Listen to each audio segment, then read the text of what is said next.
병원 복도였습니다. 며느리 지은이 젊은 남자와 나란히 서서 변호사에게 말하는 소리가 들렸습니다. 생명보험 수령인을 저로 바꿔주세요. 시아버지는 제외시키고요. 그리고 그 남자에게 속삭이는 목소리. 약물 과다 투여는 확인했어? 이번엔 실패하면 안 돼. 저는 기둥 뒤에 숨어서 온몸이 얼어붙은 채 그 말을 듣고 있었습니다. 며느리가 제 아들을 죽이려 한다는 것을. 사흘 전으로 돌아갑니다. 아침 햇살이 창문 너머로 스며들던 평범한 날이었습니다. 저는 박만수, 올해 72입니다. 아들 준혁이 내외와 함께 사는 작은 아파트에서 8살 손녀 소유리를 돌보며 조용한 노년을 보내고 있었습니다. 주방에서 아침 식사 준비를 하는 며느리 지은의 목소리가 들렸습니다. 아버님, 아침 드세요. 오늘 아버님 좋아하시는 된장찌개 끓였어요. 고맙네. 수고했어. 며느리는 항상 그랬습니다. 다정하고 배려심 많은 며느리였습니다. 시어머니가 일찍 세상을 떠나 아들이 장가를 갈 때 제일 걱정했던 게 며느리와의 관계였는데 지은은 정말 좋은 며느리였습니다. 적어도 저는 그렇게 믿고 있었습니다. 아들 준혁이 넥타이를 매며 거실로 나왔습니다. 아버지, 전 출근합니다. 소율이 학교 가는 거 챙겨주세요. 그래, 조심해서 다녀와라. 준혁이는 성실한 직장인이었습니다. 중견 제약회사의 부장으로 15년을 다녔고 매일 아침 7시 30분이면 어김없이 집을 나섰습니다. 약간 어깨가 처진 걸음걸이가 요즘 피곤해 보였지만 아들은 불평 한마디 없이 가장의 책임을 다하고 있었습니다. 손녀 소율이가 학교 가방을 메고 졸린 눈으로 나왔습니다. 할아버지, 아침 먹기 싫어요. 그래도 조금은 먹어야지. 학교에서 배고프면 어떡하니? 소율이는 제 무릎에 앉아 밥을 몇 숟갈 먹었습니다. 따뜻한 아침 햇살, 조용한 식탁, 평범한 가족의 아침이었습니다. 그런데 그날따라 소율이가 이상한 말을 했습니다. 할아버지, 어젯밤에 엄마가 전화하는 거 들었어요. 그래, 누구랑 통화했는데? 모르겠어요. 근데 이상한 말 했어요. 아빠 없어지면 좋겠다고. 제 손에 들린 숟가락이 멈췄습니다. 소율아, 그게 무슨 말이니? 엄마가 정말 그런 말을 했어? 네. 목소리가 무서웠어요. 아이의 말이었습니다. 잘못 들었을 수도 있고 장난일 수도 있었습니다. 하지만 40년간 약장수로 전국을 떠돌며 수천 명의 사람을 만난 제 본능이 속삭였습니다. 뭔가 이상하다. 그날 오후 며느리를 유심히 관찰하기 시작했습니다. 며느리는 평소처럼 다정했습니다. 제게 차를 따라주고 청소를 하고 저녁 식사 준비를 했습니다. 하지만 저는 알아챘습니다. 며느리가 휴대폰을 볼 때 얼굴에 스치는 미묘한 표정, 아들이 귀가했을 때 순간적으로 굳어지는 눈빛, 가리고 무엇보다 소율이를 바라볼 때 차갑게 식어있는 눈동자를. 이건 사랑이 아니야. 40년 전 저는 가난한 한의 대생이었습니다. 학비를 벌지 못해 중퇴하고 아내의 병원비를 마련하기 위해 약 보따리를 들고 전국 장터를 떠돌았습니다. 처음엔 순진했습니다. 하지만 곧 깨달았습니다. 세상에는 거짓말로 사람을 속이는 이들이 얼마나 많은지, 그리고 그들의 눈빛이 어떻게 다른지를. 사기꾼들, 날품팔이를 속여 돈을 뜯는 인간들, 노인들을 상대로 가짜 약을 파는 악당들. 저는 그들을 수없이 봤고 때로는 경찰에 신고해 잡아넣기도 했습니다. 그 과정에서 저는 배웠습니다. 사람의 거짓말을 읽어내는 법을. 그리고 지금 제 며느리의 눈에서 그것과 똑같은 것을 보고 있었습니다. 설마. 저는 고개를 저었습니다. 며느리를 의심하고 싶지 않았습니다. 하지만 소유리의 말이 계속 머릿속을 맴돌았습니다. 아빠 없어지면 좋겠다고. 저녁 식사 시간이었습니다. 아들 준혁이가 안색이 좋지 않았습니다. 아버지, 전 먼저 들어가서 쉬겠습니다. 요즘 몸이 좀 안 좋네요. 그래, 푹 쉬어라. 며느리가 재빨리 말했습니다. 여보, 제가 영양제 챙겨드릴게요. 요즘 과로하신 것 같아요. 고마워. 며느리가 방으로 들어가는 모습을 지켜봤습니다. 그리고 그날 밤 저는 잠을 이룰 수 없었습니다. 뭔가 잘못되고 있다는 느낌이 온몸을 짓눌렀습니다. 새벽 3시쯤이었을 겁니다. 화장실에 가려고 복도로 나왔는데 며느리의 목소리가 들렸습니다. 베란다에서 전화 통화를 하고 있었습니다. 저는 어둠 속에서 숨을 죽이고 귀를 기울였습니다. 이번 주 안에 끝내야 해. 더 이상 이 생활 못 견디겠어. 걱정 마. 내가 알아서 할게. 보험금만 타면 우리 다 끝나는 거야. 온몸에 소름이 돋았습니다. 그 순간 며느리가 돌아섰고 저와 눈이 마주쳤습니다. 아버님? 화장실 가세요? 아, 그래. 며느리의 눈빛이 차갑게 식어 있었습니다. 들켰나? 며느리가 의심하는 표정으로 저를 바라봤습니다. 저는 아무렇지 않은 척 화장실로 들어갔지만 심장이 미친 듯이 뛰고 있었습니다. 대체 무슨 일이 벌어지고 있는 거지? 그리고 다음 날, 운명의 그날이 찾아왔습니다. 아침 출근 준비를 하던 아들이 갑자기 어지럽다며 쓰러졌습니다.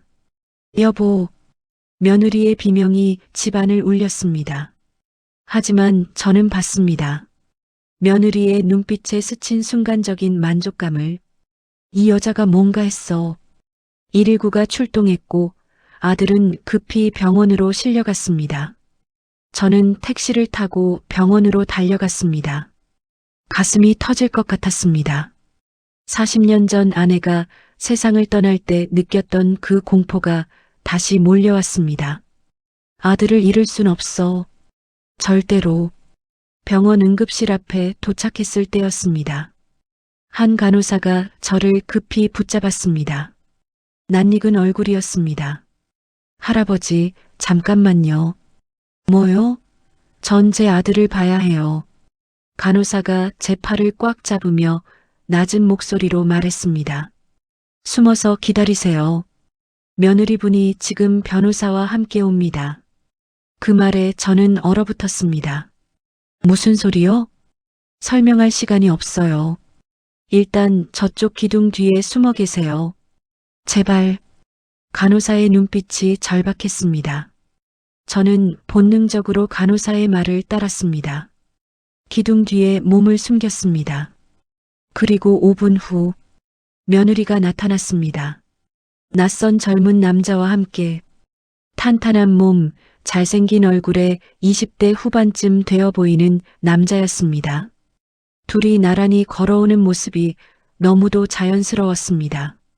그리고 정장 입은 중년 남자, 변호사로 보이는 사람이 함께 있었습니다. 며느리가 변호사에게 서류를 건네며 말했습니다. 생명보험 수령인을 저로 바꿔주세요. 시아버지는 제외시키고요. 제 심장이 멈추는 것 같았습니다.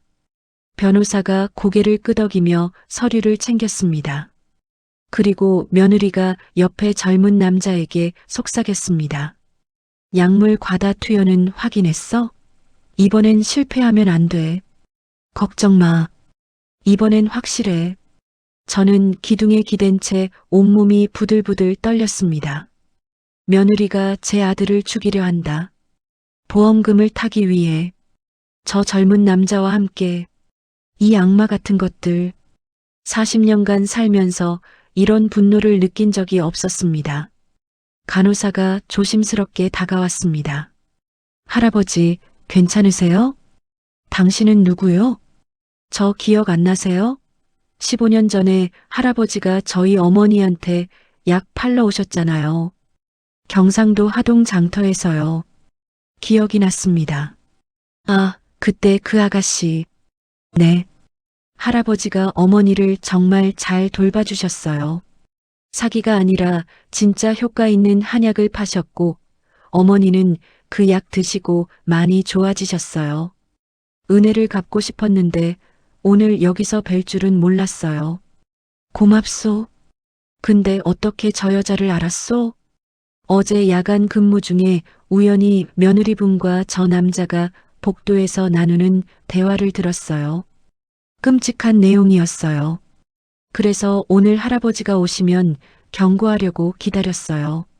저는 간호사의 손을 꽉 잡았습니다. 고맙소. 정말 고맙소. 그때 며느리 일행이 복도를 지나갔습니다.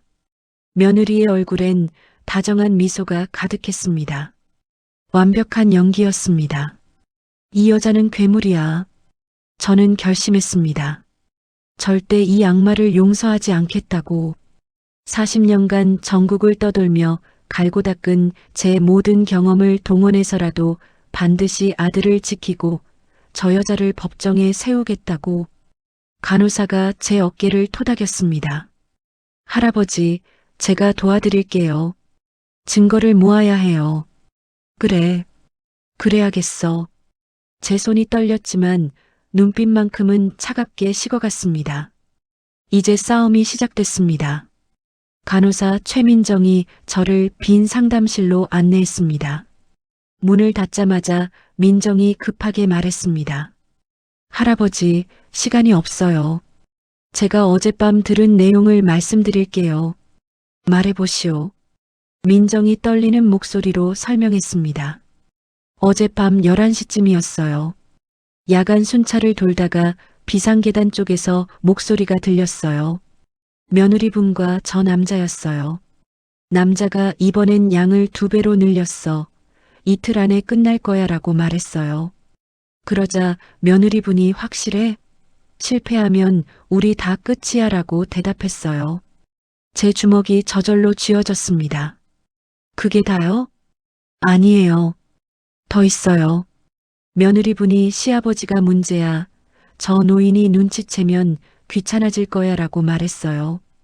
그 남자가 웃으면서 늙은이 하나쯤 처리하는 건 어렵지 않아 라고 대답했어요. 온몸에 소름이 돋았습니다.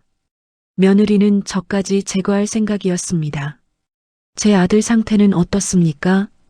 급성 약물 중독 증세예요. 혈액 검사 결과 수면제 성분이 과다 검출됐어요.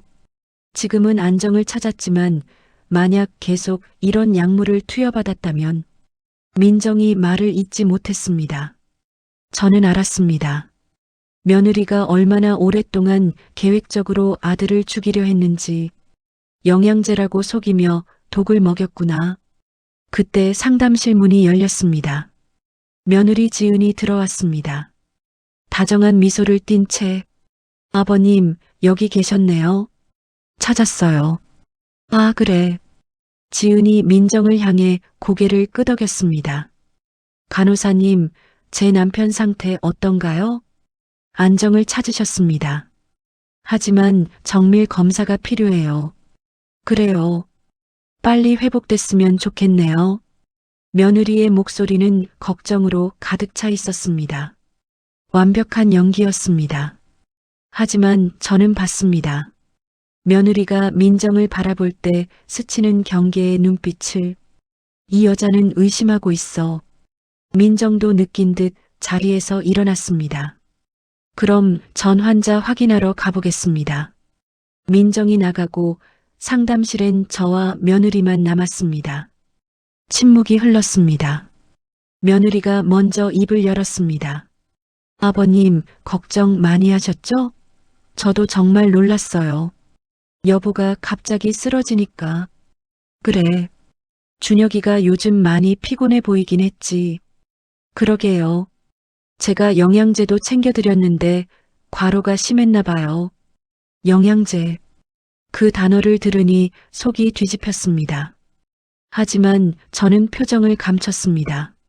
40년간 갈고 닦은 포커 페이스였습니다. 그래, 수고했네. 앞으로도 잘 부탁하네. 당연하죠, 아버님. 걱정 마세요. 며느리가 제 손을 잡았습니다. 따뜻한 손이었습니다. 하지만 그 따뜻함 뒤에 숨은 차가운 계산을 저는 느낄 수 있었습니다. 이 손으로 내 아들을 죽이려 했구나. 며느리가 일어났습니다. 전 병실로 가볼게요. 여보 곁에 있어야죠. 그래, 가보게. 며느리가 나가자마자 저는 주머니에서 휴대폰을 꺼냈습니다. 떨리는 손으로 오랜 친구에게 전화를 걸었습니다. 황철수. 40년 전 약장수 시절 알게 된 전직 형사 출신 친구였습니다. 3번의 신호음 끝에 목소리가 들렸습니다. 만수야? 오랜만이네. 무슨 일이야? 철수야, 나 좀 도와줘. 큰일 났어. 저는 모든 것을 설명했습니다. 며느리의 음모, 젊은 남자와의 불륜, 아들에게 투여한 약물, 생명보험 수령인 변경, 그리고 제게까지 향한 살해 위협까지. 철수가 낮은 신음을 흘렸습니다. 이런 미친. 만수야, 지금 당장 경찰에 신고해야 해. 안 돼. 지금 신고해봐야 증거가 부족해. 저 여자는 완벽하게 연기할 거야. 오히려 나를 치매 걸린 노인 취급하며 빠져나갈 거야. 그럼 어쩔 건데? 증거를 모아야 해. 확실한 증거를. 그래서 내 도움이 필요해. 전화기 너머로 철수가 한숨을 쉬었습니다. 알았어. 내가 비공식적으로 며느리 신상을 조사해 볼게. 과거 기록, 금융거래 내역, 그 남자 신원까지. 이틀만 줘. 고맙다, 철수야. 만수야, 조심해. 내 며느리는 위험한 인간이야. 전화를 끊고 병실로 향했습니다. 중환자실 앞에서 멈춰 섰습니다. 유리창 너머로 아들의 모습이 보였습니다. 산소 마스크를 쓴 채 누워있는 준혁. 창백한 얼굴, 감긴 눈, 규칙적으로 오르내리는 가슴. 아들아, 아빠가 반드시 너를 지킬게. 그때 뒤에서 목소리가 들렸습니다. 할아버지. 민정이었습니다. 손에 작은 봉투를 들고 있었습니다. 이거 받으세요. 뭡니까? 며느리분이 어제 환자분께 가져온 영양제예요. 제가 몰래 한 알 빼돌렸어요. 검사하시면 될 거예요. 저는 떨리는 손으로 봉투를 받았습니다. 고맙소. 정말 고맙소. 그리고 이것도요. 민정이 작은 녹음기를 건넸습니다. 병실에 이걸 숨겨두세요. 며느리분이 혼자 있을 때 무슨 말을 할지 몰라요. 저는 민정의 손을 꽉 잡았습니다. 당신은 정말 착한 사람이요. 할아버지가 저희 어머니를 살려주셨잖아요. 이건 당연한 일이에요. 민정이 사라지고 저는 영양제 봉투를 주머니에 넣었습니다. 그리고 중환자실로 들어갔습니다. 아들 곁에 앉았습니다. 아들의 손을 잡았습니다. 차갑고 축축한 손이었습니다. 준혁아, 아빠다. 들리니? 대답은 없었습니다. 아빠가 늦게 알아차서 미안하다. 내 아내가, 내 며느리가 그런 여자인 줄 몰랐어. 눈물이 났습니다. 40년 만에 흘리는 눈물이었습니다. 아내가 세상을 떠난 이후 처음이었습니다. 아빠가 반드시 너를 지킬게. 그리고 저 악마 같은 것을 법정에 세울 거야. 약속한다.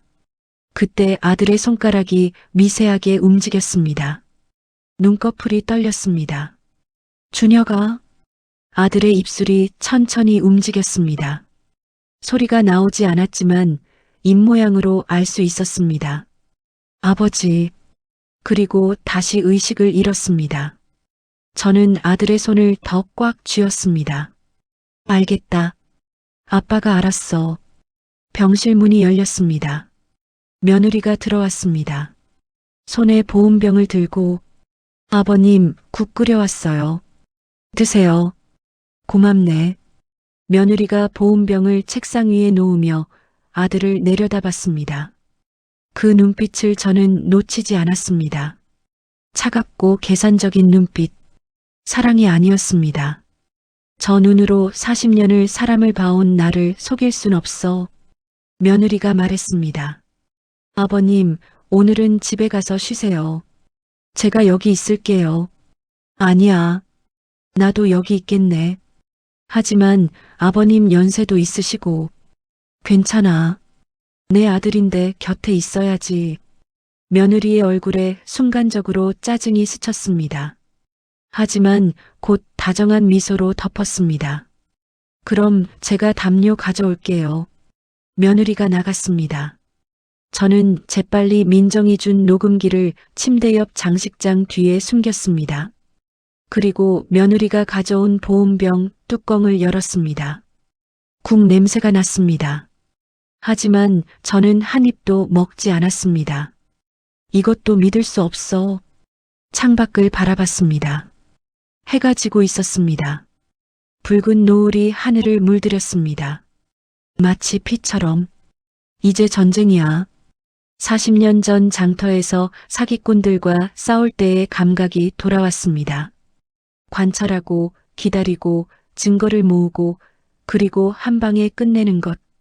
며느리는 저를 늙고 무능한 노인으로 봤습니다. 하지만 며느리는 몰랐습니다. 이 늙은 노인이 40년간 얼마나 많은 악당들을 무너뜨렸는지. 저 여자가 제일 큰 실수는 날 얕잡아 본 거야. 며느리가 담요를 들고 돌아왔습니다. 아버님, 이거 덮으세요. 고맙네. 며느리가 아들 곁에 앉았습니다. 그리고 아들의 손을 잡았습니다. 겉으로는 걱정하는 아내의 모습이었습니다. 하지만 저는 알았습니다. 저 손이 거짓으로 가득하다는 것을. 밤이 깊어갔습니다. 며느리가 졸기 시작했습니다. 저는 눈을 감은 척하며 며느리를 관찰했습니다. 새벽 2시쯤 며느리가 일어났습니다. 조심스럽게 병실 밖으로 나갔습니다. 저는 재빨리 따라 나갔습니다. 복도 끝 비상계단 쪽으로 가는 며느리. 저는 어둠 속에 숨어서 지켜봤습니다. 며느리가 휴대폰을 꺼내 전화를 걸었습니다. 나야. 시아버지가 문제야. 계속 병실에 붙어 있어. 아니, 아직은 아니야. 의심받으면 안 돼. 일단 이번 주 안에 끝내고 그 다음에 노인은 요양원에 쳐넣을 거야. 걱정 마. 다 계획대로 돼가고 있어. 보험금만 타면 우리 자유야. 며느리가 웃었습니다. 차갑고 소름 끼치는 웃음이었습니다. 저는 주머니 속 휴대폰으로 조용히 녹음했습니다. 며느리가 전화를 끊고 돌아왔습니다. 저는 재빨리 병실로 돌아와 자는 척했습니다. 며느리가 들어와 자리에 앉았습니다. 저는 감은 눈 사이로 며느리를 지켜봤습니다. 며느리가 아들을 내려다보며 작게 중얼거렸습니다. 이번 주면 끝이야. 미안하지만 당신은 내 새 인생의 발판일 뿐이야. 그 순간 제 온몸의 피가 거꾸로 솟았습니다. 이 악마 같은 것. 하지만 참았습니다. 아직 때가 아니었습니다. 확실한 증거가 필요했습니다. 동이 트기 시작했습니다. 새벽 공기가 차가웠습니다. 저는 조용히 결심을 다졌습니다. 며느리야, 넌 이미 졌어. 내가 상대한 건 그냥 늙은 노인이 아니야. 40년간 온갖 악당들을 상대해온 박만수야. 아들의 손을 다시 한번 꽉 쥐었습니다. 준혁아, 조금만 기다려라. 아빠가 반드시 너를 지키고 저 악마를 지옥으로 보낼 테니까. 창밖으로 해가 떠올랐습니다. 긴 싸움의 시작이었습니다. 다음 날 아침 친구 철수에게서 전화가 왔습니다. 병실 밖으로 나가 조용히 통화했습니다. 만수야, 내 며느리 과거 기록 좀 뒤져봤어. 어떻게 나왔어? 깨끗하진 않아. 결혼 전에 남자 관계가 복잡했어. 특히 2019년에 한 남자가 며느리를 상대로 사기 혐의로 고소한 기록이 있어. 나중에 합의로 취하됐지만 제 손이 떨렸습니다. 더 있어? 금융 거래 내역도 이상해. 최근 6개월간 정체불명의 계좌로 큰 금액이 여러 차례 이체됐어. 받는 사람은 김태윤, 29세, 헬스 트레이너야. 그 남자구나. 그래. 더 파보니까 이 김태윤이란 놈도 전과가 있어. 5년 전에 사채업자한테 빚지고 도망다닌 기록이 있고 2년 전엔 유부녀한테 접근해서 금품 갈취한 전력도 있어.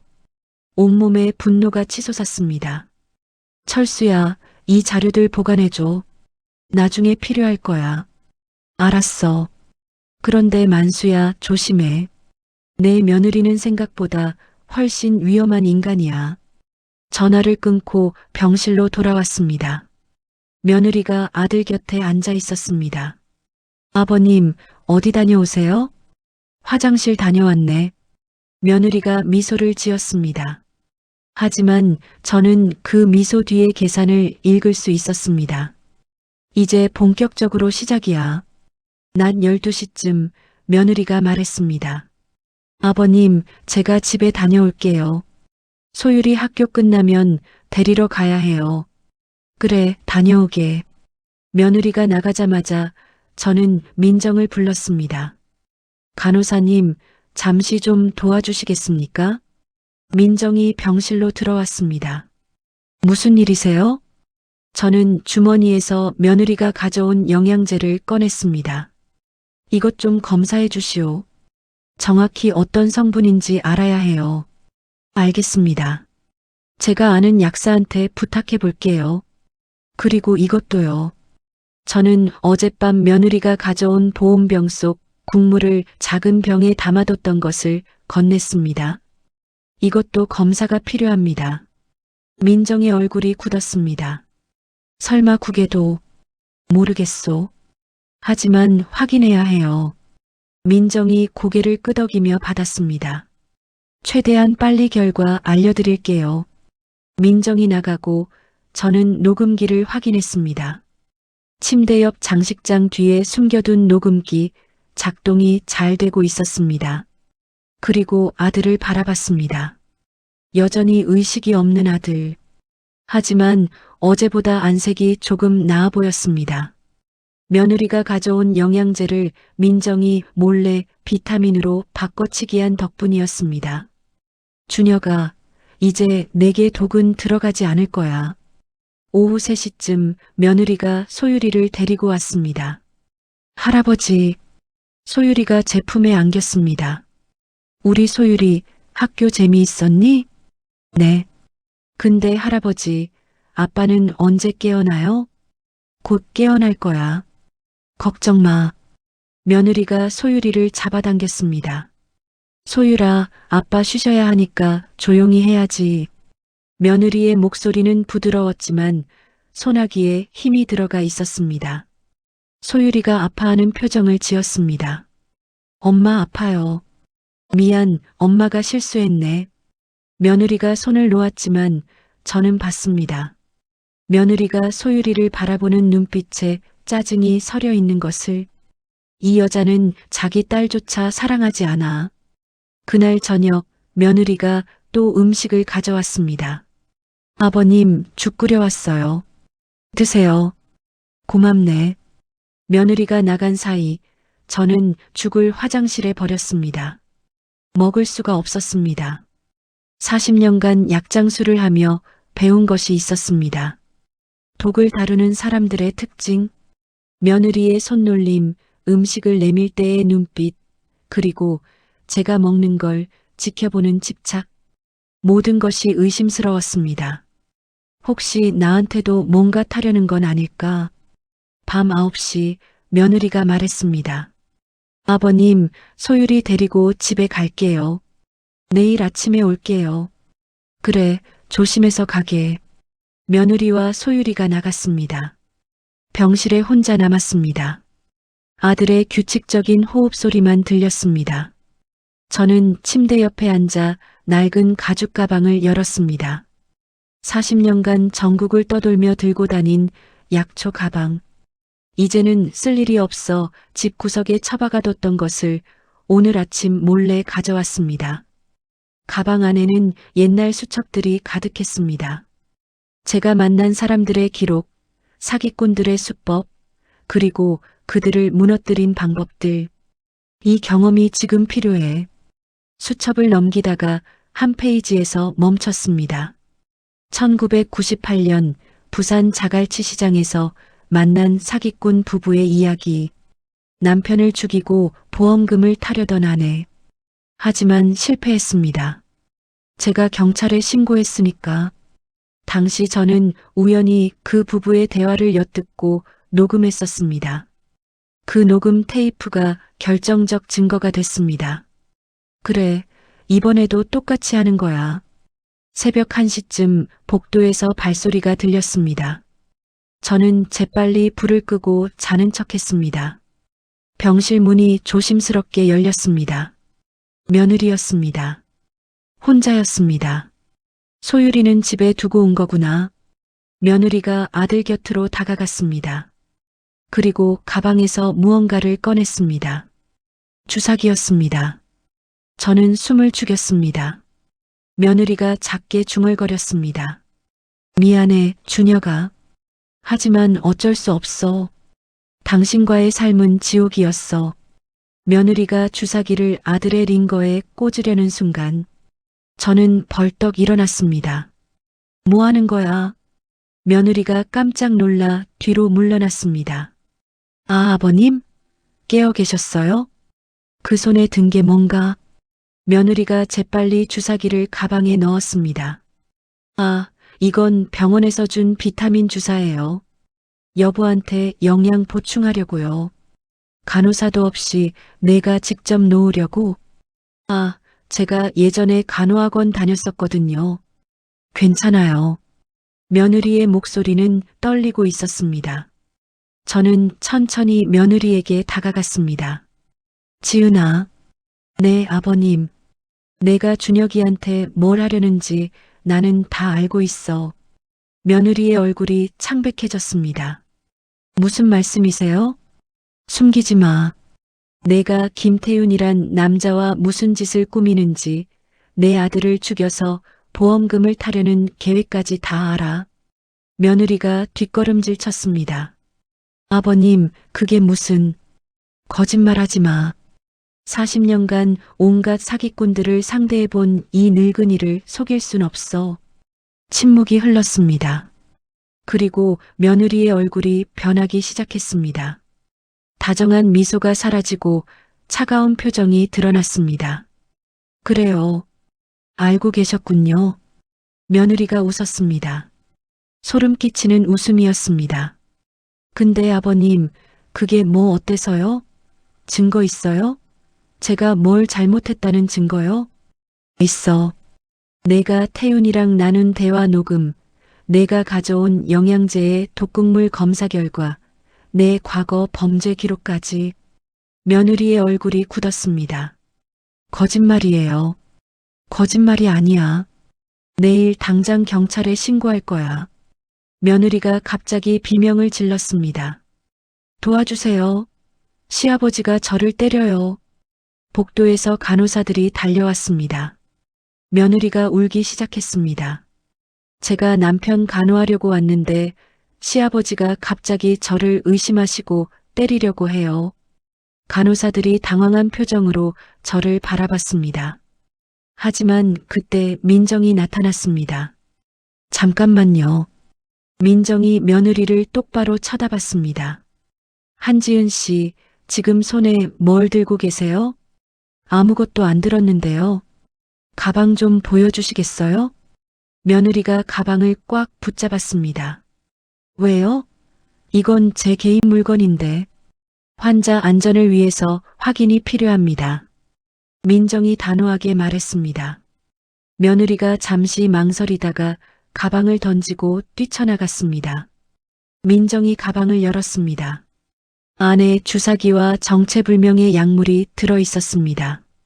다른 간호사들의 얼굴이 창백해졌습니다. 이건 환자한테 투여하면 안 되는. 민정이 저를 바라봤습니다. 할아버지, 지금 당장 경찰에 신고해야 해요. 아직 아니요. 왜요? 지금이 기회예요. 저는 고개를 저었습니다. 며느리는 도망갔소. 저 여자는 영리해요. 지금 신고하면 모든 걸 부인하고 빠져나갈 거요. 완벽한 증거를 모을 때까지 기다려야 해요. 민정이 한숨을 쉬었습니다. 알겠어요.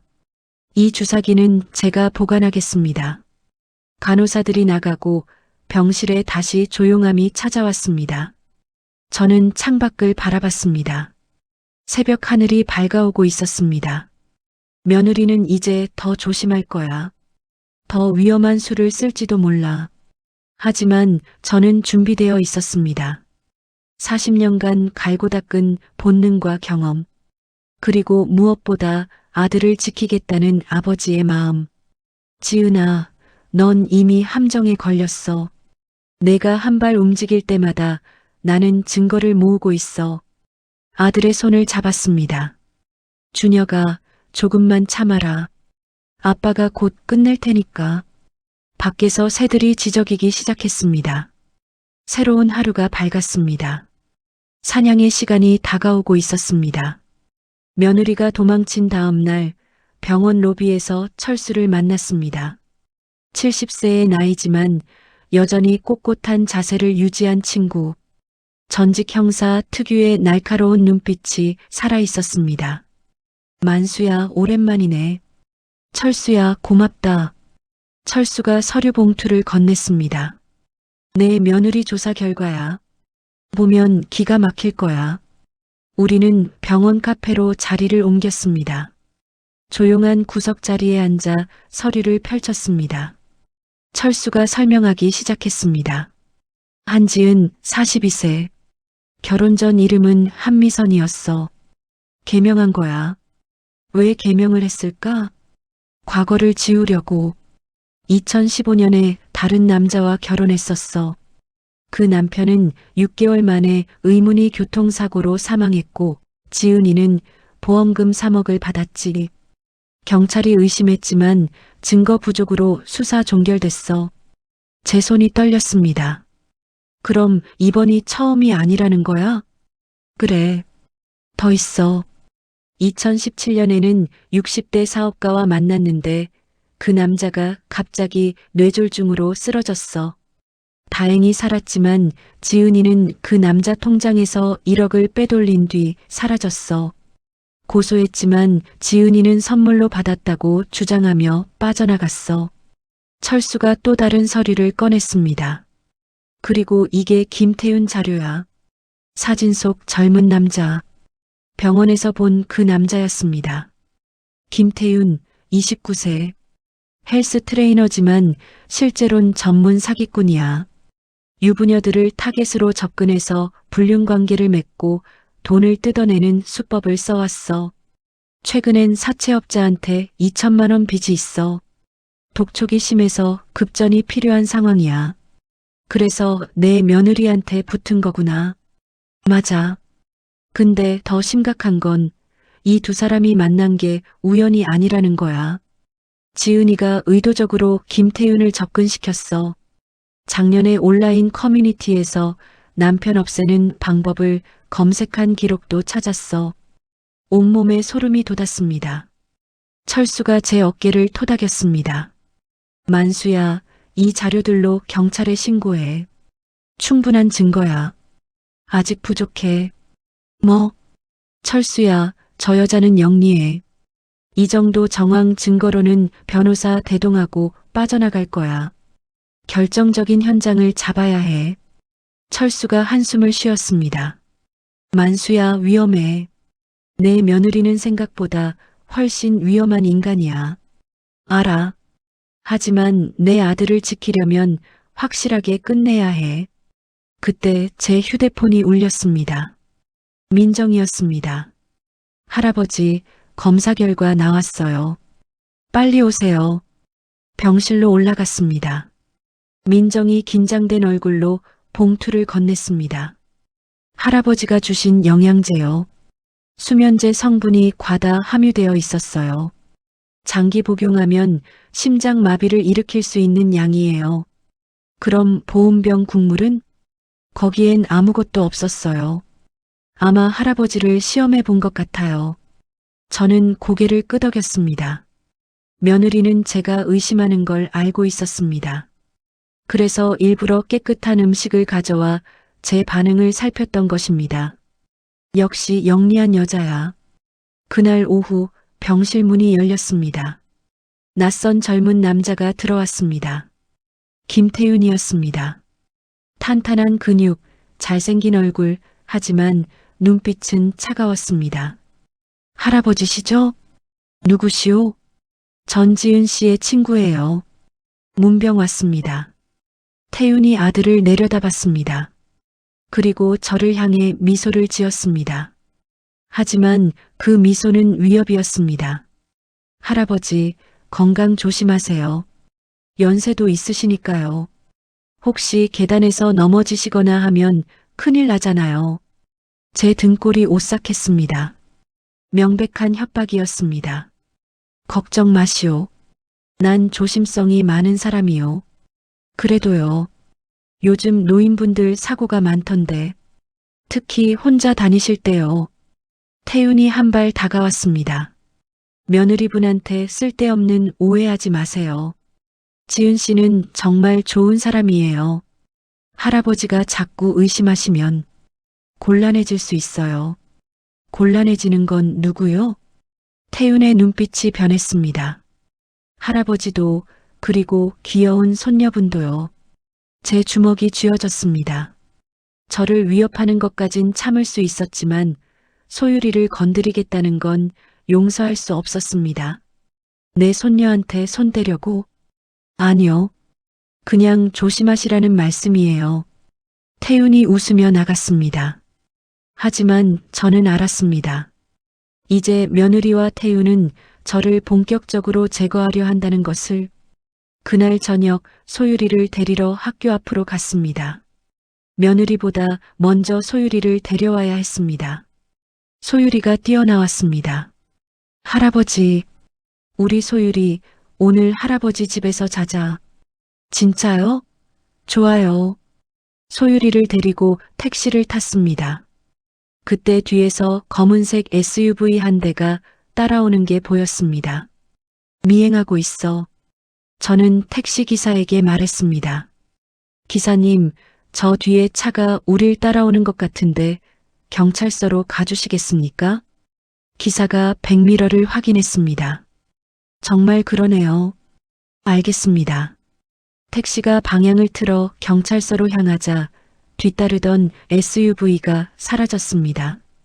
소율이가 물었습니다. 할아버지, 무서운 사람들이에요? 아니야, 소율아. 할아버지가 지켜줄게. 소율이를 철수의 집에 맡겼습니다. 철수의 아내가 반갑게 맞아줬습니다. 만수 씨, 걱정 마세요. 제가 소율이 잘 돌볼게요. 고맙습니다. 소율이를 안전한 곳에 둔 뒤 다시 병원으로 돌아왔습니다. 밤 10시쯤이었습니다. 병실 복도에서 며느리와 태윤이 대화하는 모습이 보였습니다. 저는 어둠 속에 숨어서 지켜봤습니다. 며느리의 목소리가 들렸습니다. 시아버지가 소율이를 데려갔어. 어디에 숨긴 거야? 찾아낼 수 있어. 걱정 마. 빨리 해. 그 노인 때문에 계획이 다 틀어지고 있어. 태윤이 며느리의 어깨를 안았습니다. 지은아, 필요하면 노인도 처리해야 할 것 같아. 안 돼. 시아버지까지 사고 나면 너무 의심스러워. 그럼 어떻게 할 건데? 며느리가 잠시 생각하더니 말했습니다. 노인을 정신병원에 입원시키는 거야. 치매 걸린 노인이 며느리를 망상으로 의심한다고 하면 돼. 진단서는 돈으로 살 수 있어. 좋은 생각이야. 저는 휴대폰으로 조용히 녹음했습니다. 두 사람의 대화를 한마디도 빠짐없이. 며느리와 태윤이 헤어진 뒤 저는 병실로 돌아왔습니다. 아들을 바라봤습니다. 아들의 눈꺼풀이 미세하게 떨리고 있었습니다. 준혁아, 들리니? 아들의 손가락이 움직였습니다. 아빠가 다 해결할 거야. 넌 그냥 회복만 해. 그리고 소율이는 안전한 곳에 있으니 걱정 마. 아들의 입술이 움직였습니다. 소리는 나지 않았지만 입모양으로 알 수 있었습니다. 고맙습니다. 눈물이 났습니다. 하지만 참았습니다. 지금은 눈물 흘릴 때가 아니었습니다. 새벽 2시 병실 문이 조심스럽게 열렸습니다.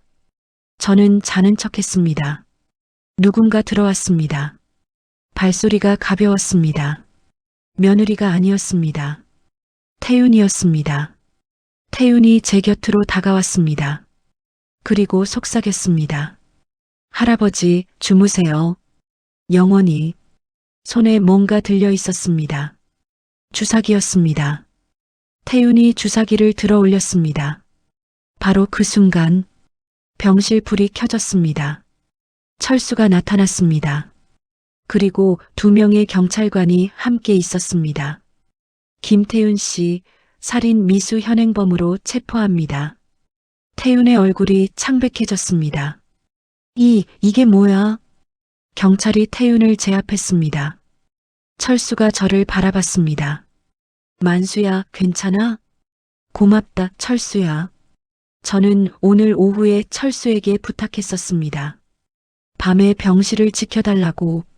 며느리와 태윤이 분명 움직일 거라고. 그리고 예상이 맞아떨어졌습니다. 태윤이 끌려나가며 소리쳤습니다. 난 아무것도 안 했어. 그냥 문병 왔을 뿐이야.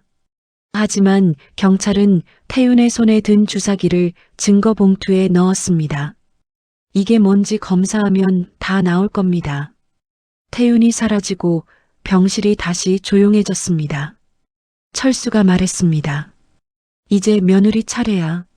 아니야. 아직이야. 왜?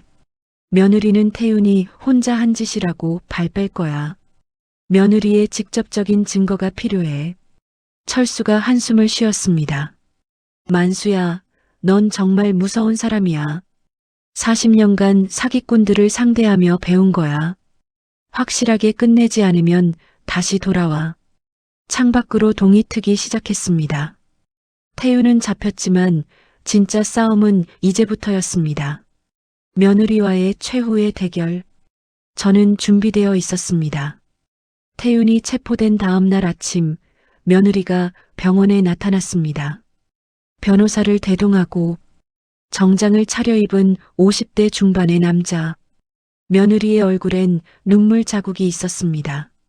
아버님, 며느리가 저를 보자마자 울음을 터뜨렸습니다. 저도 몰랐어요. 태윤이가 그런 사람인 줄. 저는 그냥 헬스장에서 아는 지인이었을 뿐이에요. 변호사가 명함을 건넸습니다. 안녕하십니까? 법무법인 정도의 박진우 변호사입니다. 저는 명함을 받지 않았습니다. 며느리가 계속 울었습니다. 아버님, 저는 정말 남편을 사랑해요. 제가 왜 남편을 해치겠어요? 완벽한 연기였습니다. 하지만 저는 속지 않았습니다. 40년간 온갖 사기꾼들의 눈물을 봤으니까요. 변호사가 말했습니다. 어르신, 경찰에서 조사받으실 때 신중하게 진술하셔야 합니다. 며느리분은 김태훈과 아무 관련이 없으십니다. 관련이 없다고요? 네. 며느리분은 단순히 헬스장 회원이었을 뿐이고 김태윤이 일방적으로 접근한 겁니다. 저는 비웃었습니다. 그럼 김태윤 통장으로 들어간 돈은 뭡니까? 며느리의 얼굴이 순간 굳었습니다. 하지만 변호사가 재빨리 대답했습니다. 그건 PT 비용입니다. 개인 트레이닝을 받고 지불한 정당한 대가입니다. 6개월간 3천만 원이나 되는 PT 비용을요? 프리미엄 개인 레슨이었습니다. 며느리가 다시 울기 시작했습니다. 아버님, 저를 믿어주세요. 저는 정말 억울해요. 하지만 저는 며느리의 눈을 똑바로 바라봤습니다. 그 눈에 눈물은 있었지만 진심은 없었습니다. 그럼 내 아들한테 먹인 수면제는 뭡니까? 그건 병원에서 처방받은 영양제였어요. 검사 결과 수면제 성분이 나왔소. 변호사가 끼어들었습니다. 그것도 조사가 필요합니다. 혹시 병원에서 실수로 잘못 조제했을 가능성도 있습니다. 저는 한숨을 쉬었습니다. 역시 며느리는 모든 것을 부인하고 빠져나갈 준비를 하고 있었습니다. 며느리가 눈물을 닦으며 말했습니다. 아버님, 소율이는 어디 있어요? 제 딸이에요. 데려와야죠. 소율이는 안전한 곳에 있소.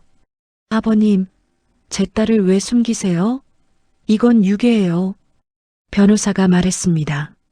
어르신, 친권자의 동의 없이 아이를 데려간 건 법적으로 문제가 될 수 있습니다.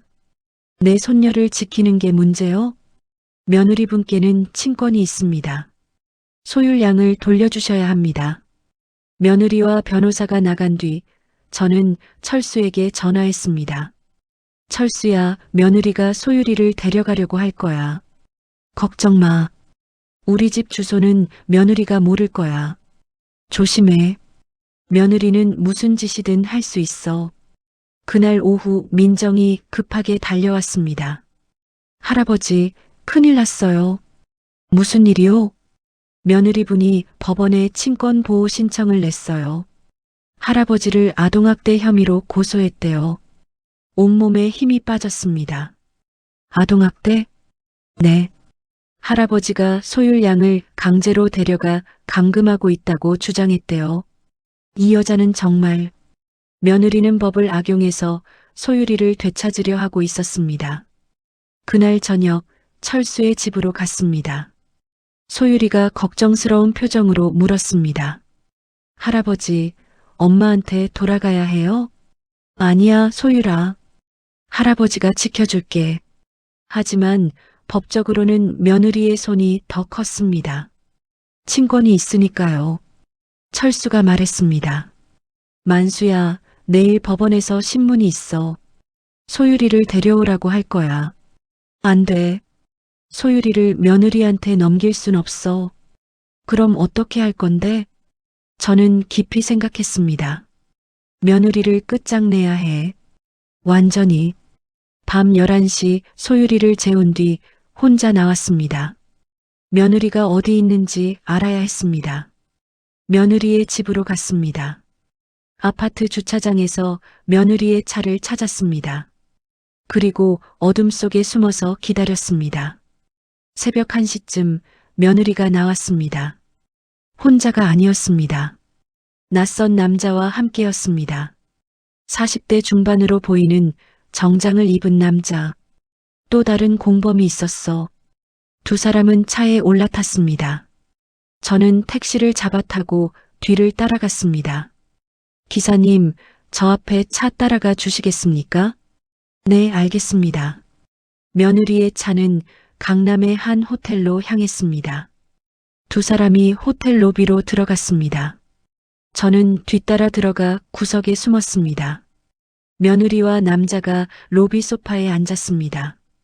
저는 기둥 뒤에서 휴대폰 녹음 기능을 켰습니다. 며느리의 목소리가 들렸습니다. 태윤이 그 바보가 잡혔어? 하지만 괜찮아. 모든 걸 태윤 탓으로 돌리면 돼. 남자가 대답했습니다. 그럼 보험금은? 걱정 마. 남편은 곧 죽을 거야. 병원에서 내가 직접 처리할게. 시아버지는? 노인은 법원 이용해서 소율이 데려온 다음에 처리할 거야. 아이를 미끼로 노인을 끌어내면 돼. 제 손이 떨렸습니다. 며느리는 소율이를 미끼로 저를 죽이려 하고 있었습니다. 남자가 물었습니다. 소율이는? 며느리가 차갑게 웃었습니다. 보험금 받으면 해외로 나갈 거잖아. 아이는 고아원에 맡기면 돼.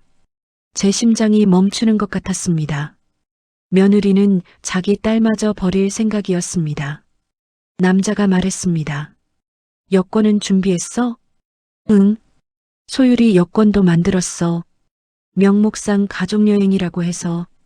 실제론 혼자 나갈 거지만. 보험금은 언제 나와? 남편 사망하고 일주일이면 나와. 그 전에 모든 걸 처리해야 해. 알았어. 그럼 이번 주 안에 끝내자. 응. 보험금 5억 타면 우리 외국으로 나가는 거야. 당신이랑 새로 시작하는 거지. 두 사람이 일어섰습니다. 그리고 엘리베이터를 탔습니다. 저는 떨리는 손으로 녹음을 멈췄습니다. 결정적인 증거를 잡았습니다. 며느리의 살인 계획, 공범의 존재, 소유리를 버릴 계획, 해외 도피 계획까지 모든 것이 녹음되어 있었습니다. 호텔을 나와 철수에게 전화했습니다. 철수야, 잡았어. 뭘? 결정적인 증거. 며느리의 자백을 녹음했어. 정말? 어떻게? 지금 바로 경찰에 신고해. 며느리를 체포해야 해. 알았어. 지금 당장 움직일게. 전화를 끊고 하늘을 올려다봤습니다. 차가운 새벽 공기가 폐를 스쳤습니다. 이제 끝이 보여. 하지만 마음 한편이 무거웠습니다. 며느리는 여전히 자유롭게 돌아다니고 있었고 소유리는 위험했습니다. 내일이면 법원 신문이야. 그 전에 며느리를 잡아야 해. 택시를 타고 철수의 집으로 돌아왔습니다. 소유리가 자고 있는 방을 살짝 들여다봤습니다. 평온하게 자고 있는 손녀의 얼굴. 소유라, 할아버지가 반드시 너를 지킬게. 내 엄마는 괴물이지만 할아버지는 너를 절대 포기하지 않아. 철수가 말했습니다. 만수야, 경찰이 내일 아침에 움직인대. 며느리 집에서 체포할 거야. 고맙다, 철수야. 이제 정말 끝나는 거야? 응, 드디어. 하지만 그때 제 휴대폰이 울렸습니다. 모르는 번호였습니다. 받았습니다. 여보세요? 며느리의 목소리였습니다. 차갑고 위협적인 목소리. 시아버지, 제가 누구 집 앞에 있는지 아세요? 제 온몸이 얼어붙었습니다. 뭐? 황철수 씨 집 앞이에요. 소유리가 여기 있는 거 알아요. 1층 창문으로 자고 있는 게 보이네요. 제 손이 떨렸습니다. 감히. 시아버지, 내일 아침 법원에 소유리 데리고 나오세요. 안 그러면 어떻게 될지 모르겠네요. 가스 폭발 사고는 흔하잖아요. 이 미친. 내일 아침 9시. 법원 앞에서 기다릴게요. 전화가 끊겼습니다. 철수가 물었습니다. 무슨 일이야? 철수야, 며느리가 내 집 주소를 알아냈어. 지금 집 밖에 있어. 철수의 얼굴이 창백해졌습니다. 우리는 창문으로 달려갔습니다. 어둠 속에 검은색 차 한 대가 서 있었습니다. 며느리의 차였습니다. 철수가 말했습니다. 지금 당장 경찰 불러야 해. 안 돼. 며느리는 아무 짓도 안 했어. 그냥 차에 앉아 있을 뿐이야. 경찰이 와도 소용없어? 그럼 어떻게 해? 저는 깊이 생각했습니다. 며느리는 모든 것을 걸고 마지막 승부를 하려 하고 있었습니다. 소유리를 인질로 잡고 저를 협박하고 모든 증거를 없애려는 계획. 이제 정말 최후의 싸움이야. 창밖을 바라봤습니다. 며느리의 차가 여전히 서 있었습니다. 어둠 속에서 며느리가 저를 향해 웃고 있는 것 같았습니다. 지은아, 내가 마지막 실수를 했어. 내가 너무 욕심을 부렸어. 내일 법정에서 모든 것을 끝낼 것입니다. 며느리의 녹음 증거, 철수가 모은 자료, 그리고 무엇보다 며느리 자신의 욕심이 스스로를 무너뜨릴 것입니다. 밤은 깊어갔습니다. 마지막 전쟁을 앞둔 고요한 새벽이었습니다. 다음 날 아침 8시 30분 법원 앞이었습니다. 소유리의 손을 꽉 잡고 서 있었습니다. 소유리가 떨고 있었습니다. 할아버지, 무서워요. 괜찮아, 소유라. 할아버지가 있잖아. 며느리가 변호사와 함께 나타났습니다. 정장을 차려입고 화장을 진하게 한 모습이었습니다. 며느리가 소유리를 보자 달려왔습니다. 소유라, 엄마가 얼마나 걱정했는지 아니? 소유리가 제 뒤로 숨었습니다. 엄마 싫어요. 며느리의 얼굴이 순간 일그러졌습니다. 하지만 곧 다시 슬픈 표정을 지었습니다.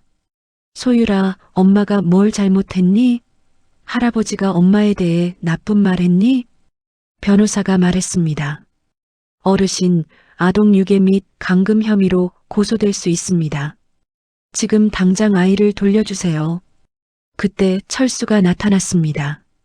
경찰 2명을 데리고 한지은 씨, 살인 미수 및 사기 방조 혐의로 조사가 필요합니다. 며느리가 웃었습니다. 무슨 소리예요? 증거 있어요? 철수가 저를 바라봤습니다. 저는 휴대폰을 꺼내 어젯밤 녹음을 들려줬습니다. 며느리와 남자의 대화, 살인 계획, 보험금, 해외 도피, 소유리를 버릴 계획, 모든 것이 담긴 녹음이었습니다. 며느리의 얼굴이 창백해졌습니다. 하지만 변호사가 재빨리 말했습니다. 이 녹음은 불법 녹음입니다. 상대방 동의 없이 녹음한 것은 법정 증거로 인정되지 않습니다. 뭐라고요? 그리고 설령 인정된다 해도 목소리만으로 제 의뢰인이라고 증명할 수 없습니다. 며느리가 다시 웃었습니다. 시아버지, 늙으셔서 헛것이 보이시나 봐요. 정신과 진료 받아보세요. 경찰도 난처한 표정이었습니다. 죄송하지만 이 정도 증거로는. 며느리가 제게 다가왔습니다.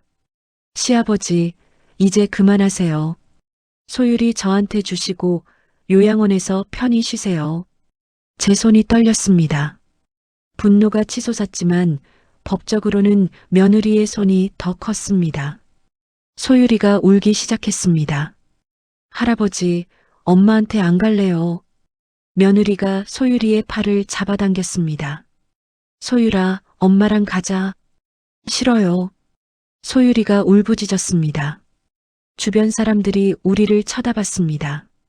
며느리가 사람들을 향해 말했습니다. 저 노인이 제 딸을 납치했어요. 도와주세요. 사람들의 눈빛이 저를 향했습니다. 의심과 비난의 눈빛이었습니다. 이럴 수가.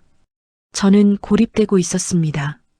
법도 사람들도 모두 며느리 편이었습니다. 변호사가 말했습니다. 경찰관님, 아이를 보호해 주세요. 경찰이 난처한 표정으로 다가왔습니다.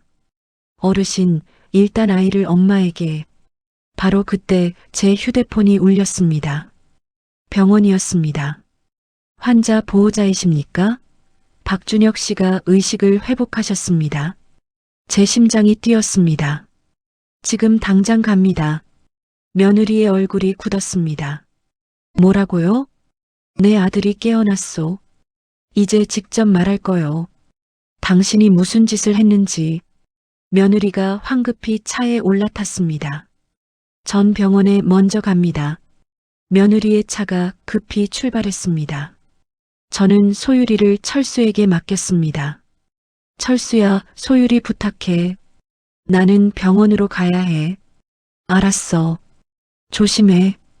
택시를 타고 병원으로 달렸습니다. 가슴이 터질 듯 뛰었습니다. 준혁이가 깨어났어.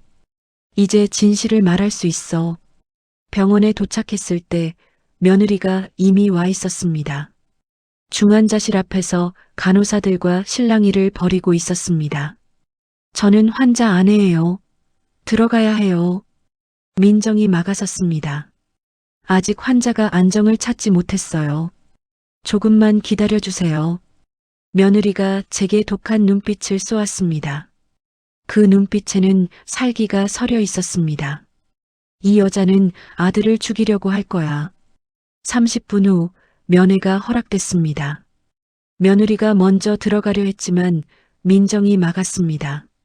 가족은 한 명씩만 들어가셔야 해요. 어르신부터 들어가세요. 며느리가 항의했지만 병원 규칙이었습니다.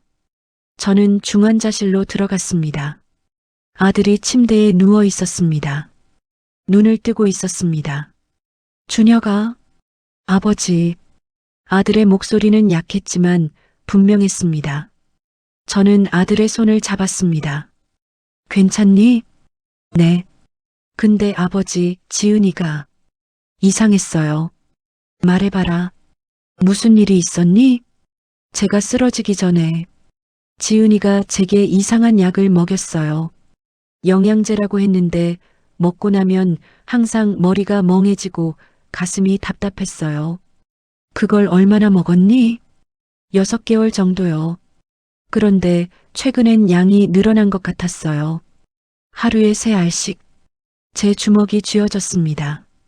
며느리는 6개월간 계획적으로 아들을 죽이려 했던 것입니다. 그리고 아버지, 며칠 전에 지은이가 전화하는 걸 우연히 들었어요. 이번 주 안에 끝낸다고. 무서웠어요. 이제 괜찮아. 아빠가 다 알고 있어. 그때 문이 열렸습니다. 며느리가 강제로 밀고 들어왔습니다. 여보, 며느리가 아들에게 달려들었습니다. 하지만 아들이 소리쳤습니다. 저리 가. 며느리가 멈췄습니다. 여보, 무슨 소리야? 당신이 날 죽이려 했잖아. 며느리의 얼굴이 일그러졌습니다. 미쳤어? 내가 왜 당신을 죽여? 나는 알아. 당신이 준 영양제. 그거 독이었잖아. 며느리가 웃었습니다. 증거 있어? 당신이 지금 약물 때문에 헛소리하는 거 아니야? 아들이 제게 매달렸습니다. 아버지, 저 사람 무서워요.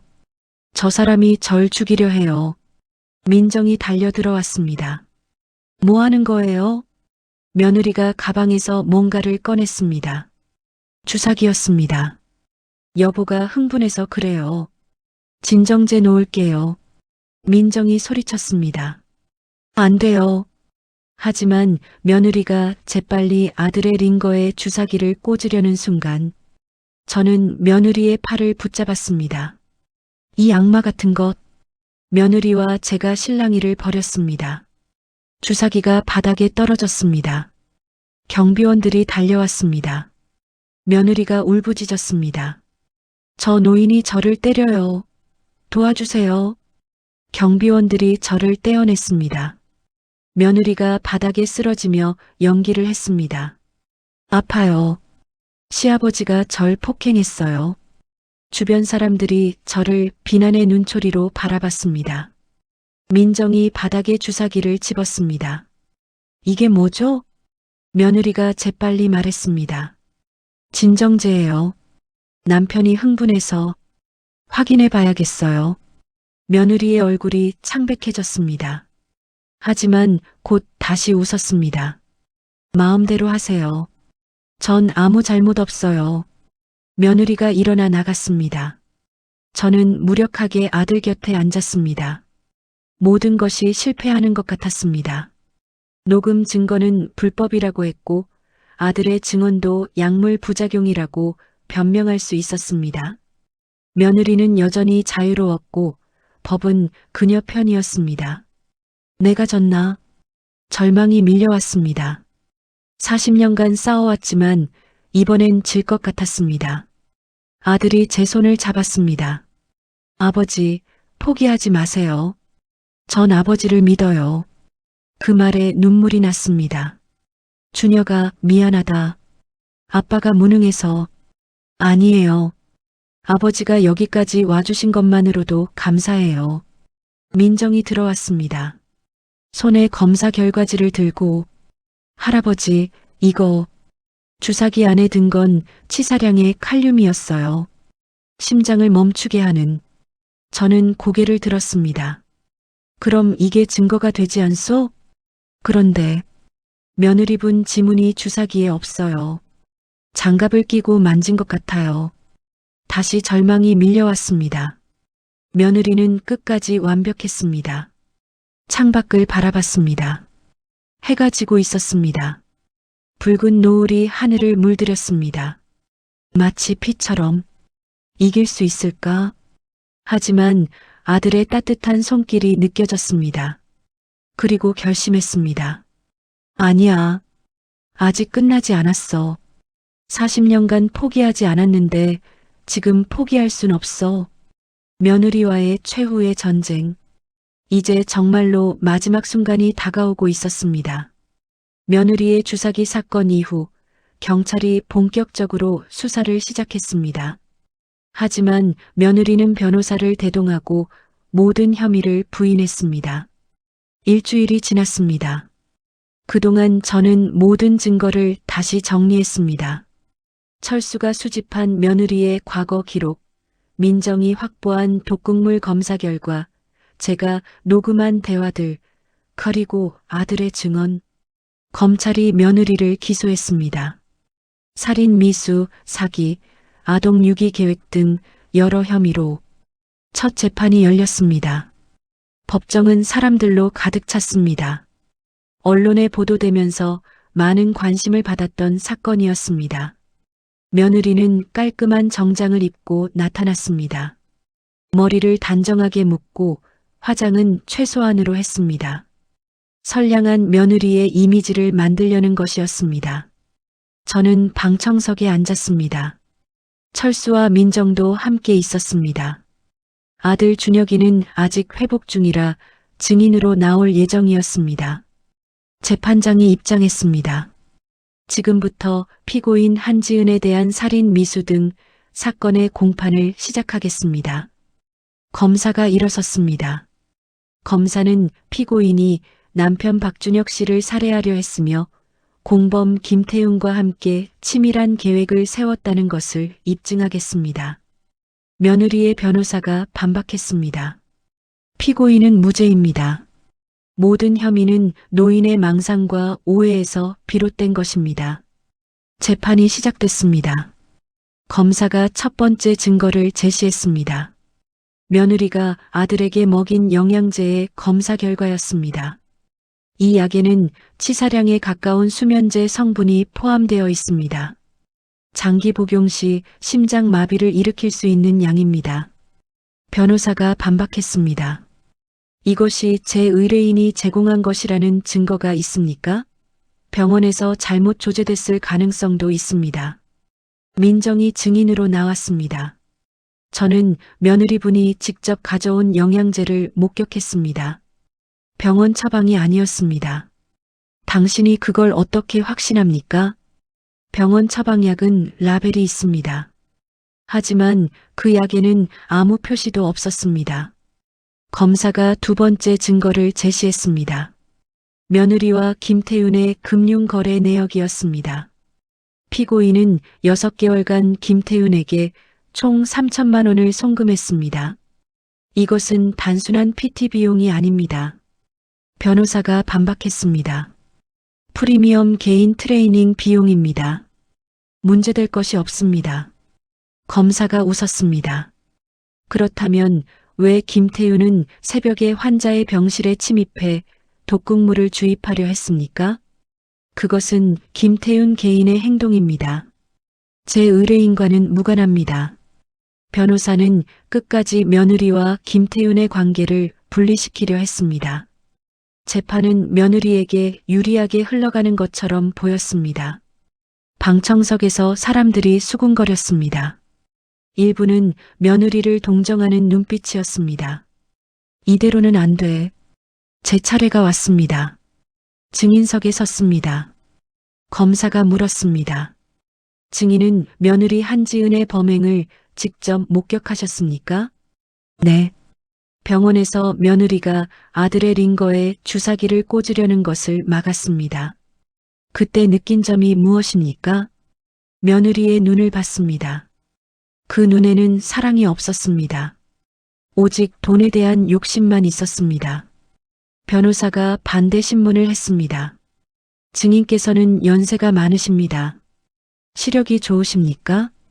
70년을 살면서 40년간 전국을 떠돌며 수천 명의 사람을 만났습니다. 사람을 보는 눈만큼은 자신합니다. 하지만 객관적 증거는 없지 않습니까? 있습니다. 저는 휴대폰을 꺼냈습니다. 며느리와 공범의 대화를 녹음했습니다. 변호사가 소리쳤습니다.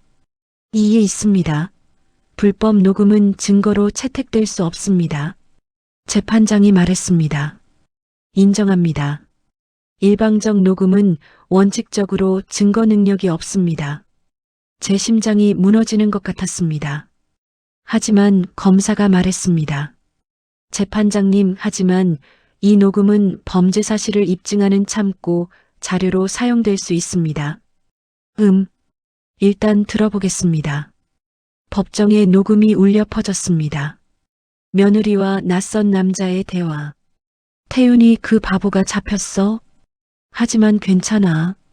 모든 걸 태윤 탓으로 돌리면 돼. 그럼 보험금은? 걱정 마. 남편은 곧 죽을 거야. 병원에서 내가 직접 처리할게. 방청석이 술렁였습니다. 며느리의 얼굴이 창백해졌습니다. 하지만 변호사가 말했습니다. 이 목소리가 제 의뢰인이라는 증거가 어디 있습니까? 음성 변조나 합성일 수도 있습니다. 검사가 말했습니다.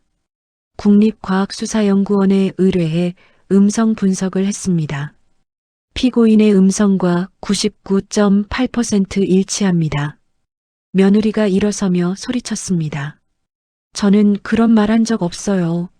누가 저를 모함하는 거예요. 재판장이 정숙을 요구했습니다. 피고인, 자리에 앉으십시오. 며느리가 앉았지만 손이 떨리고 있었습니다. 검사가 마지막 증인을 불렀습니다. 증인 박준혁을 증인석으로. 문이 열렸습니다. 아들 준혁이가 휠체어를 타고 들어왔습니다. 아직 완전히 회복하지 못한 모습이었지만 눈빛만큼은 또렷했습니다. 며느리가 아들을 보자 울기 시작했습니다. 여보, 당신은 나를 믿지? 아들이 며느리를 바라봤습니다. 그 눈빛에는 슬픔과 분노가 뒤섞여 있었습니다. 검사가 물었습니다. 증인, 피고인이 증인에게 무엇을 했습니까? 아들이 떨리는 목소리로 말했습니다. 제 아내는 6개월간 저에게 이상한 약을 먹였습니다. 영양제라고 했지만 먹을 때마다 몸이 이상했습니다. 구체적으로 어떤 증상이었습니까? 가슴이 답답하고 숨쉬기가 힘들었습니다. 머리가 멍해지고 의식이 흐려졌습니다. 그리고 쓰러지기 전날 밤 아내가 전화로 내일이면 끝난다고 말하는 걸 들었습니다. 며느리가 소리쳤습니다. 거짓말이에요. 당신 약 때문에 헛소리하는 거잖아. 재판장이 경고했습니다. 피고인, 한 번 더 방해하면 퇴정 조치하겠습니다. 아들이 계속 말했습니다. 저는 제 아내를 사랑했습니다. 믿고 싶었습니다. 하지만 아내가 저를 보는 눈에는 사랑이 없었습니다. 오직 돈만 있었습니다. 아들이 눈물을 흘렸습니다. 제가 승진해서 탈락했을 때부터 아내가 달라졌습니다. 차갑게 변했습니다. 그리고 제게 많은 보험을 들게 했습니다. 검사가 서류를 제시했습니다. 피고인은 남편 명의로 총 5억 원의 생명보험을 들었습니다. 수령인은 자신으로 지정했습니다. 방청석이 다시 술렁였습니다. 며느리가 변명했습니다. 그건 가족을 위한 거였어요. 아들이 며느리를 똑바로 쳐다봤습니다. 당신은 제가 죽기만을 기다렸죠. 그리고 소율이까지 버릴 생각이었죠. 아니야. 저는 당신의 통화를 들었어요. 보험금 받으면 아이는 고아원에 맡기면 된다고. 며느리의 얼굴이 하얗게 질렸습니다. 검사가 마지막 질문을 했습니다. 증인, 피고인을 용서할 수 있습니까? 아들이 고개를 저었습니다. 아니요. 저를 죽이려 한 건 참을 수 있어도 제 딸을 버리려 한 건 용서할 수 없습니다. 재판장이 며느리에게 물었습니다. 피고인, 할 말이 있습니까? 며느리가 일어섰습니다. 그리고 갑자기 웃기 시작했습니다. 차갑고 소름 끼치는 웃음이었습니다. 다정한 가면이 완전히 벗겨지는 순간이었습니다. 그래요. 제가 다 했어요. 저 무능한 남편을 죽이려 했어요. 방청석이 술렁였습니다. 변호사가 며느리를 말렸지만 며느리는 계속 말했습니다. 15년을 참았어요. 무능한 남편, 가난한 시아버지, 귀찮은 딸. 다 지겨웠어요. 피고인, 보험금 5억만 있으면 새 인생을 살 수 있었는데 저 늙은이가 다 망쳤어요. 며느리가 저를 가리키며 소리쳤습니다. 당신만 아니었으면 완벽했을 텐데. 재판장이 망치를 두드렸습니다. 정숙, 피고인의 자백을 증거로 채택합니다. 며느리가 주저앉으며 울부짖었습니다. 하지만 이번엔 누구도 동정하지 않았습니다. 며느리의 진짜 얼굴을 모두 봤으니까요. 일주일 후 선고 공판이 열렸습니다. 재판장이 판결문을 읽었습니다. 피고인 한지은은 남편을 살해하려 한 치밀한 범행을 저질렀으며 어린 딸마저 유기하려 한 극악무도한 범죄자입니다. 특히 가족이라는 관계를 악용한 점에서 죄질이 매우 불량합니다. 이에 피고인 한지은에게 살인 미수 및 사기 등 혐의로 징역 15년을 선고합니다. 망치 소리가 법정에 울렸습니다. 며느리가 무너졌습니다. 안 돼. 안 돼요. 경찰이 며느리를 끌고 나갔습니다. 며느리가 마지막으로 저를 돌아봤습니다. 그 눈빛에는 원망과 증오가 가득했습니다. 하지만 저는 담담하게 바라봤습니다. 이게 내가 선택한 길이야. 법정을 나왔습니다. 햇살이 눈부셨습니다. 아들이 휠체어를 타고 제 곁에 왔습니다. 아버지, 고생하셨어요. 아니다. 당연한 일을 했을 뿐이야. 철수가 다가와 제 어깨를 토닥였습니다. 만수야, 잘했어. 40년 경험이 빛을 발했구만. 민정도 웃으며 말했습니다. 할아버지, 정말 대단하세요. 그때 소율이가 뛰어왔습니다. 할아버지, 소율이를 안았습니다. 따뜻하고 작은 몸. 이 아이를 지켜냈다는 안도감이 밀려왔습니다. 할아버지, 이제 무섭지 않아요? 응, 이제 괜찮아. 하늘을 올려다봤습니다. 푸른 하늘에 구름이 흘러갔습니다. 긴 싸움이 끝났습니다. 정의가 승리했습니다. 재판이 끝나고 석 달이 지났습니다. 며느리 지은은 교도소에 수감됐고 공범 김태윤도 징역 10년을 선고받았습니다. 호텔에서 만났던 또 다른 공범 남자도 사기 방조 혐의로 체포됐습니다. 모든 악이 처벌받았습니다. 하지만 상처는 쉽게 낫지 않았습니다. 아들 준혁이는 신체적으로는 회복했지만 마음의 상처는 깊었습니다. 퇴원한 뒤에도 밤마다 악몽을 꾸었습니다. 며느리가 독을 먹이는 꿈, 숨을 쉴 수 없는 꿈. 어느 날 밤 아들이 식은 땀을 흘리며 깨어났습니다. 제가 아들의 방 앞을 지나가다가 신음소리를 듣고 들어갔습니다. 준혁아, 괜찮니? 아버지, 또 꿈을 꿨어요. 아들의 손을 잡았습니다. 차갑고 떨리는 손이었습니다. 이제 괜찮아. 다 끝났어. 아버지, 제가 너무 바보였죠? 15년을 함께 살면서 아내의 본 모습을 몰랐으니까요. 아니야. 넌 사랑했을 뿐이야. 사랑하는 사람을 의심하지 않는 건 잘못이 아니야. 하지만 아버지는 알아채셨잖아요. 나는 40년간 사람들을 봐왔으니까. 넌 순수하게 사랑했던 거야. 그게 잘못이 아니야. 아들이 눈물을 흘렸습니다. 아버지, 다시 사람을 믿을 수 있을까요? 시간이 필요해.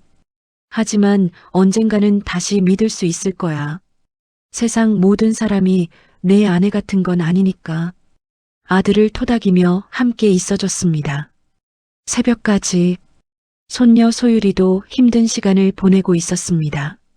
학교에서 친구들이 물었습니다. 너희 엄마 감옥 갔다며? 소율이는 대답하지 못했습니다. 집에 와서 울었습니다. 할아버지, 전 나쁜 아이예요? 왜 그렇게 생각하니?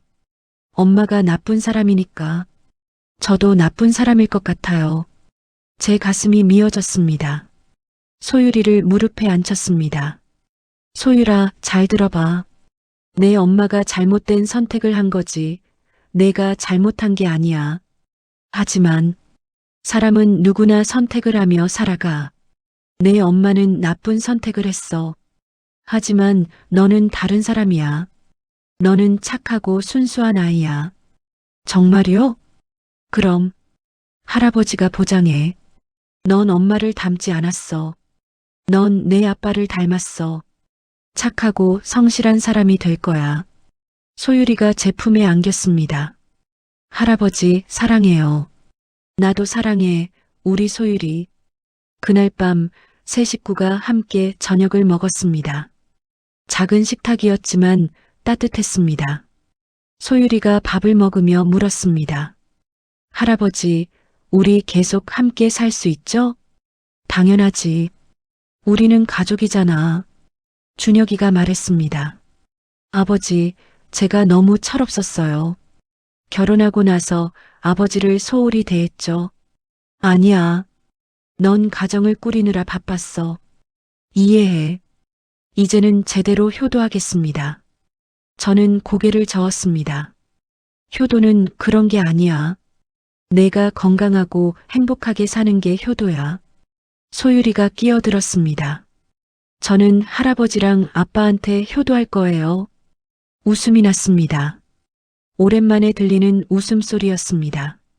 주말이었습니다. 철수 부부가 우리 집에 놀러 왔습니다. 함께 공원을 산책했습니다. 가을 햇살이 따뜻했습니다. 낙엽이 바람에 흩날렸습니다. 철수가 말했습니다. 만수야, 요즘 어때? 많이 힘들지? 괜찮아. 시간이 약이더라. 넌 정말 대단한 사람이야. 40년 경험이 아들을 살렸어. 아니야. 운이 좋았을 뿐이야. 철수가 제 어깨를 두드렸습니다. 겸손하긴. 내가 포기하지 않았기 때문이야. 소율이가 뛰어다니며 놀았습니다. 준혁이가 딸을 바라보며 미소 지었습니다. 예전보다 표정이 밝아졌습니다. 천천히, 아주 천천히 회복하고 있었습니다. 민정도 가끔 연락을 했습니다. 안부를 묻고 준혁이의 건강을 확인했습니다. 고마운 사람이었습니다. 어느 날 준혁이가 말했습니다. 아버지, 회사 그만둘까 생각 중이에요. 왜? 사람들 시선이 부담스러워요. 다들 제 사정을 아니까. 준혁아, 도망치지 마. 넌 잘못한 게 없어. 당당하게 살아. 하지만 내가 숨으면 사람들은 내가 뭔가 숨길 게 있다고 생각할 거야. 하지만 당당하게 살면 사람들도 인정할 거야. 준혁이가 고민하더니 고개를 끄덕였습니다. 알겠습니다. 아버지 말씀대로 해볼게요. 그리고 며칠 후 준혁이는 회사로 복귀했습니다. 처음엔 힘들었습니다. 동료들의 시선, 수군거림. 하지만 준혁이는 묵묵히 일했습니다. 성실하게, 정직하게. 한 달이 지나자 상황이 달라졌습니다. 동료들이 하나둘 준혁이를 인정하기 시작했습니다. 준혁 씨, 힘든 일 겪으셨는데도 정말 대단하세요. 아닙니다. 그냥 제 일을 할 뿐이에요. 준혁이는 다시 자신감을 찾아가고 있었습니다. 어느 토요일 오후였습니다. 저는 구석에 처박아뒀던 낡은 약초 가방을 꺼냈습니다. 40년간 전국을 떠돌며 들고 다닌 가죽 가방. 가방을 열었습니다. 안에는 옛날 수첩들이 가득했습니다. 제가 만난 사람들, 겪은 일들의 기록. 한 장 한 장 넘겼습니다. 추억이 떠올랐습니다. 힘들었지만 보람 있었던 시간들. 그리고 그 모든 경험이 결국 아들을 살렸습니다. 준혁이가 다가왔습니다. 아버지, 뭐 보세요? 아, 옛날 수첩이야. 아버지의 40년이 여기 다 있네요. 그래. 힘든 시간들이었지만 후회하지 않아. 이 경험 덕분에 너를 지켰으니까. 준혁이가 가방을 만졌습니다. 아버지, 이 가방 버리지 마세요. 이건 우리 가족의 보물이에요. 저는 고개를 끄덕였습니다. 그래, 버리지 않을게. 그날 밤 세 식구가 함께 거실에 앉았습니다. 소율이가 그림을 그리고 있었습니다. 할아버지, 이거 봐요. 소율이가 그린 그림이었습니다. 할아버지, 아빠, 그리고 소율이가 손을 잡고 웃고 있는 그림. 우리 가족이에요. 눈물이 났습니다. 하지만 참았습니다. 정말 예쁘다, 소율아. 할아버지, 우리 계속 행복할 수 있죠? 그럼, 우리는 이미 행복해. 준혁이가 말했습니다. 아버지, 정말 감사해요. 아버지가 아니었으면 저는 죽었을 거고, 소율이는 고아원에 갔을 거예요. 아니야. 나는 당연한 일을 했을 뿐이야. 가족이잖아. 창밖을 바라봤습니다. 석양이 지고 있었습니다. 붉은 노을이 하늘을 물들였습니다. 하지만 이번엔 피가 아니었습니다. 따뜻한 빛이었습니다. 새로운 시작을 알리는 빛. 상처는 아직 남아 있었습니다. 준혁이의 악몽, 소율이의 불안, 그리고 제 마음 한편의 무거움. 하지만 우리는 함께였습니다. 상처를 함께 치유하며 살아갈 것입니다. 가족이란 그런 것이니까요. 함께 웃고, 함께 울고, 함께 일어서는 것. 소율이가 졸린 눈으로 하품했습니다. 할아버지, 졸려요. 그래, 자러 가자. 소율이를 업고 방으로 갔습니다. 침대에 눕히고 이불을 덮어줬습니다. 할아버지, 내일도 함께 있죠? 당연하지. 할아버지는 항상 내 곁에 있어. 사랑해요, 할아버지. 나도 사랑해, 우리 소율이. 소율이가 잠들었습니다. 평온한 얼굴이었습니다. 방을 나와 거실로 돌아왔습니다. 준혁이가 소파에 앉아 있었습니다. 아버지, 앉으세요. 함께 앉았습니다. 긴 침묵이 흘렀습니다. 하지만 불편하지 않았습니다. 준혁이가 조심스럽게 말했습니다. 아버지, 전 다시 사랑할 수 있을까요? 언젠가는, 지금은 아니어도 언젠가는 두렵습니다. 또 속을까봐. 세상 모든 사람이 나쁜 건 아니야. 좋은 사람도 많아. 천천히 내 속도로 가면 돼. 준혁이가 고개를 끄덕였습니다. 감사합니다, 아버지. 뭘? 우린 가족이잖아. 준혁이도 자러 갔습니다. 저만 거실에 남았습니다. 구석에 놓인 낡은 약초 가방을 바라봤습니다. 40년의 여정. 힘들었지만 의미 있었습니다. 그 모든 경험이 결국 가족을 지켰습니다. 창밖을 바라봤습니다. 밤하늘에 별이 떠 있었습니다. 아내가 세상을 떠난 지 30년. 오늘만큼은 아내에게 자랑하고 싶었습니다. 여보, 나 우리 아들 지켰어. 손녀도 지켰어. 이제 마음 놓고 쉬어. 바람이 창문을 스쳤습니다. 마치 아내가 대답하는 것 같았습니다. 수고했어요, 당신. 미소가 지어졌습니다. 이제 진짜로 쉴 수 있을 것 같았습니다. 긴 싸움이 끝났고 가족은 다시 시작할 준비가 되었습니다. 완벽한 해피엔딩은 아니었습니다. 상처는 남아 있었고 치유에는 시간이 필요했습니다. 하지만 우리에겐 희망이 있었습니다. 그리고 무엇보다 서로가 있었습니다. 그것으로 충분했습니다. 불을 끄고 제 방으로 갔습니다. 침대에 누워 눈을 감았습니다. 오랜만에 편안한 잠이 올 것 같았습니다. 악몽이 아닌 평화로운 꿈. 내일도 해는 뜰 것입니다. 그리고 우리는 함께 그 아침을 맞이할 것입니다. 상처 위에 피어나는 새로운 시작. 그것이 바로 우리 가족의 이야기였습니다. 오늘 이야기는 어떠셨나요? 이 이야기가 여러분의 삶에 조금이나마 위안이 되었으면 합니다. 구독과 좋아요는 큰 힘이 됩니다.